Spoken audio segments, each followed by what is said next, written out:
Good evening and welcome. Tonight we will be going over the history and geography of Chalatenango in El Salvador. And let's start by zooming out so you can see exactly where we are in the world. Here is El Salvador. It is the thumb of Central America, the smallest country in Central America. Central America composing of Belize, Guatemala, El Salvador, Honduras, Nicaragua, Costa Rica, Panama. This whole area. El Salvador has a Pacific Ocean coastline. The capital is one of those easy ones to remember. It's San Salvador. And we are just north of San Salvador tonight on the border with Honduras, which is very important for the goings-on of today. We'll talk about it later. Chalatenango is very forested. There are lots of rivers coming down from the mountains here. You can see one of them is now a huge dam. If we go in, we can see some of the remnants of the area that was once here. And it's a little sad because you could see that a lot of them were archaeological zones. Here's a computer rendering of what this area once looked like before it was flooded. You can see this was a Maya area, and it would have looked like that once upon a time.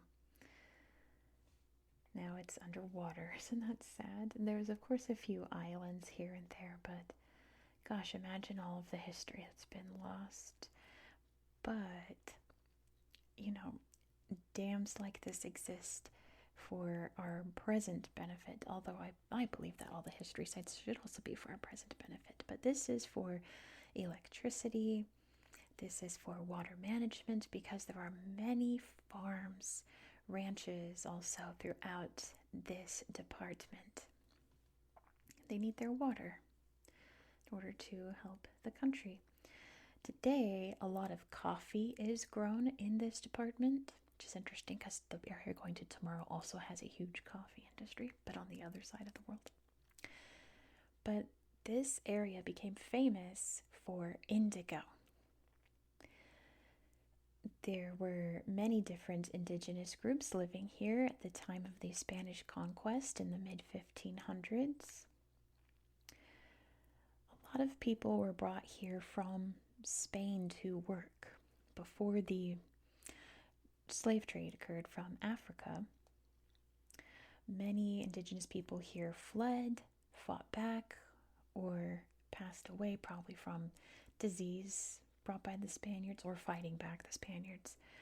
So in order to work these indigo farms, they brought a lot of people from Spain.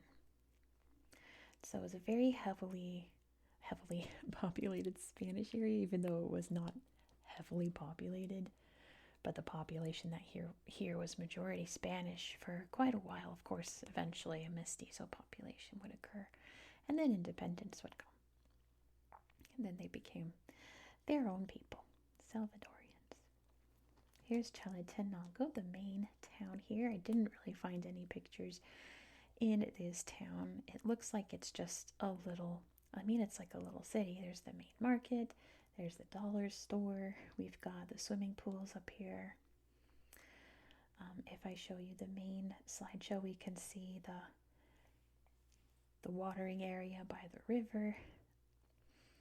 And of course, the old Spanish churches, or the main area. Look how beautiful the cobblestone roads are.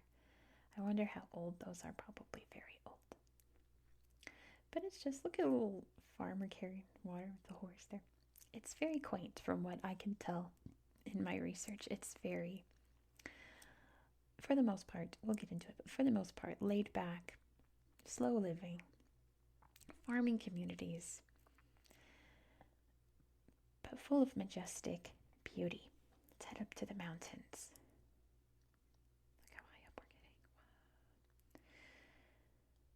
Wow. So these mountains get so high that we can find the we can find the highest point in El Salvador, which is not that, it's this one.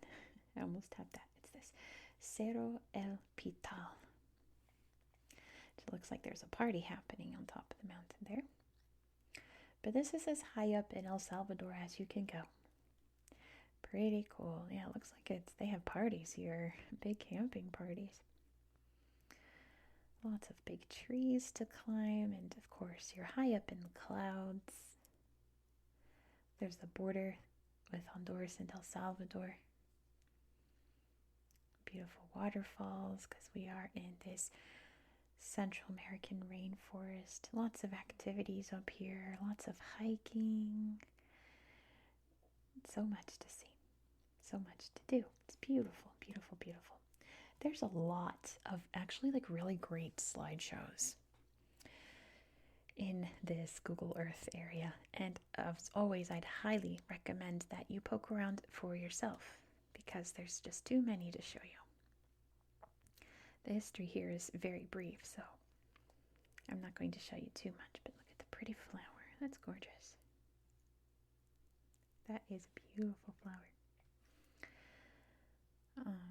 Let's see. Let's look around the mountains. Here's a mirador, a lookout. So this area, in terms of El Salvador's history, was very quiet. It was a farming area. They built ranches. The coffee industry would eventually boom here. There were up and down periods based on the local economy and global economy. It's always been a very poor rural area, but definitely with sometimes being very desperately poor and sometimes being much more prosperous. But the worst of the worst times was probably, I would say, during the 1980s when civil war broke out here in El Salvador between the government, military, and various guerrilla fighters.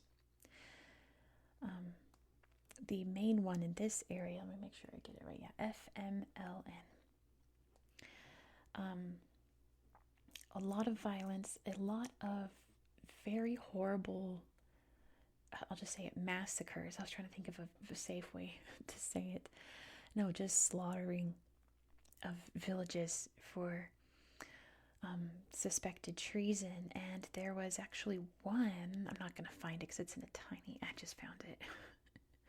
I believe it. Was it Santa Rosa? No. Was it? I believe so. Something like that. Where there were some Dutch journalists in that town heading over to there we go, Chalatenango. And they were also killed in that massacre, and it turned into obviously a huge thing between the Dutch government and El Salvador. And the people responsible were not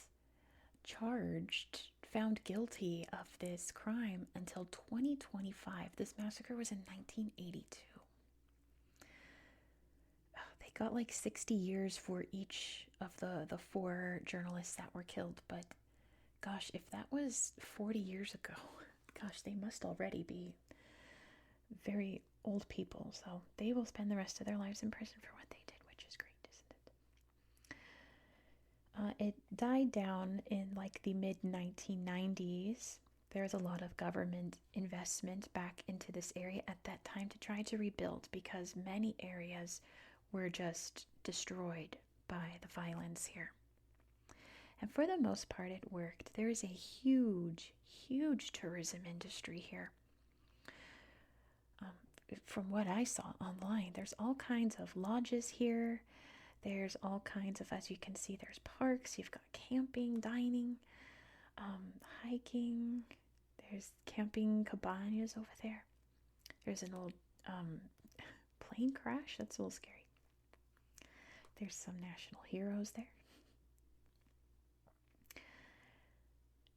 And yeah, from what I've seen, there is very much a big positive industry happening in this area of El Salvador, which is very much needed because there is a lot of not very positive things happening here currently. And I won't say their name, but it is a group that ends in the number 13, if you know what I mean. And they are very active in this area, taking advantage of all of this beautiful nature that we looked at, being very remote and easy to hide in. And there are many places that you can easily cross over the border, bringing things back and forth that are not legal, taking people against their will, things like that. So while that presence is here and is very much an issue, from what I can tell, it seems that if you're not involved in any of that, you'll be safe. Like, you can come here, you can see the beautiful nature, you can go hiking, go zip lining, do all of the wonderful things, go coffee tasting, go to the mountain water park. Let's see. Yes, this is where I'd be, you know that. I love swimming. If I could be submerged in water 24/7, I would. I am literally a mermaid. I would be here all the time. But, you know, if you get yourself mixed up in that kind of thing, then it's a bad time for you. Look at this ranch. Rancho Robles. Looks like they got swimming, too. What is that? Oh, it's just a really close-up of a pine tree of some kind. It's like, what kind of crazy plant is that? It's just a tree. So yeah, from what I can tell, it's pretty safe. It's fairly safe as long as you don't get involved putting things in your body that aren't good for you, carrying things around that are illegal to carry around, then you're fine. Then it's all good. You can enjoy the beautiful nature here. And that is pretty much all that I have for you. Let's see this recreation area, named after Dr. Mario Zamora Rivas, apparently. Let me just check my notes. I'm pretty sure I hit. Yep, I sure did. Nailed it. So that's going to be it for tonight. Thank you so much for watching. If you enjoyed this style of content, please consider subscribing. Tomorrow we'll get the atlas back out. We are heading over to Laos. We are going to see some beautiful waterfalls in this area, including the biggest one of those waterfall in Laos, and the largest waterfall by volume in Southeast Asia. We are also going to see a UNESCO World Heritage Site, which consists of the oldest temple in Laos. And if you like Angkor Wat, if you love that style of architecture, you're going to want to subscribe so you won't miss out. Please don't forget to give this video a thumbs up and let me know all your thoughts down below in the comments. I hope that you found this video to be relaxing and educational, and I hope that you have a good night. Good night.